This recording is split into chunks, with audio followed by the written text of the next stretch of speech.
उन्हाळी कांद्याची आवक आता अहिल्यानगरमधल्या संगमनेरमध्ये आणि नाशिकमधल्या कळवणमध्ये सुरू झालेली आहे. लासलगाव पिंपळगावमध्ये सुद्धा उन्हाळी कांद्याची आवक होताना दिसते आहे आणि बाजारभाव बरे मिळत आहेत. नमस्कार, ॲग्रोशिवारमध्ये आपल्या सर्वांचं स्वागत आहे. आज आहे तारीख 10 मार्च 2026 आणि वार आहे मंगळवार. सर्वप्रथम आपण आजची आवक आणि पुण्याचे गुलटेकडीचे बाजारभाव बघूया. आज पिंपळगाव बसवंतला लाल कांद्याची आवक झाली आहे 505 गाड्या आणि ट्रॅक्टरची संख्या आहे 355. आवक लाल कांद्याची जी आहे मागच्या आठवड्याच्या तुलनेत थोडी मर्यादित अशी दिसते आहे. आता पुण्यामध्ये 130 पेक्षा जास्त ट्रक आवक झाली आहे त्या गरवा कांद्याची. त्यामध्ये सुपर गरवा कांदा जो आहे 13.5 ते 14 रुपये बाजारभाव मिळतो आहे किंवा उन्हाळी कांदा, आणि जनरल मार्केट आहे 11.5 ते 13 रुपये आणि ॲव्हरेज क्वालिटी जी जाते साधारण 1000 ते 1100 रुपये. थोडक्यात उन्हाळी कांदा किंवा गरवा कांदा जर पुण्यात तुम्ही नेत असाल तर 1000 ते 1400 रुपये किंवा 1400पर्यंत दर आहे, 10 ते 14 रुपये. लाल कांद्याचे जे बाजारभाव आहे ते पुण्यामध्ये 800, 900, 1000 रुपये या दराने आज विकला गेला आहे. बंगलोरमध्ये आवक मागच्या आठवड्याच्या तुलनेत थोडी कमी आहे. ती आता आहे 51,000 बॅग्स किंवा 51,000 गोण्या.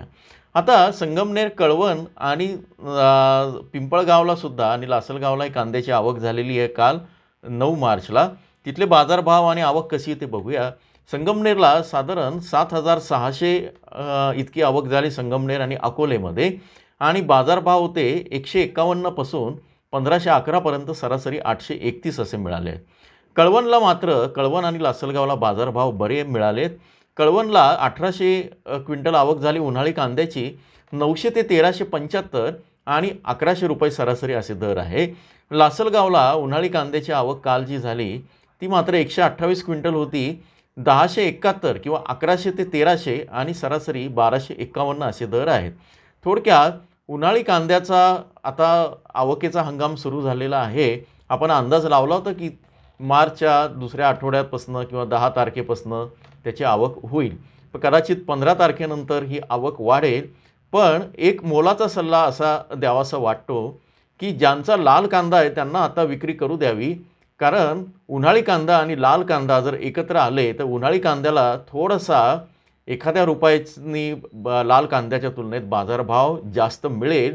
पण लाल कांद्याचे भाव पडतील आणि लाल कांद्याचे भाव पडले तर त्याची तुलना उन्हाळी कांद्याशी होऊन उन्हाळी कांद्याचे सुद्धा बाजारभाव फार वाढणार नाहीत.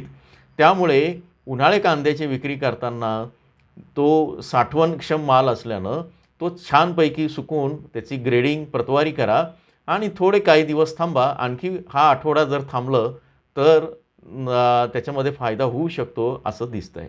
अर्थात विक्री कधी करायची किंवा माल ठेवायचा की विकायचा हा तुमचा निर्णय आहे. या संदर्भातला सविस्तर व्हिडिओ आपण संध्याकाळी बघूच. जोडून राहा. जे चॅनलला नवीन आहे ते सबस्क्राईब करा आणि अधिक माहितीसाठी जॉईनच्या बटनावर क्लिक करून जिल्हावार बाजारभाव माहिती घेऊ शकता. धन्यवाद.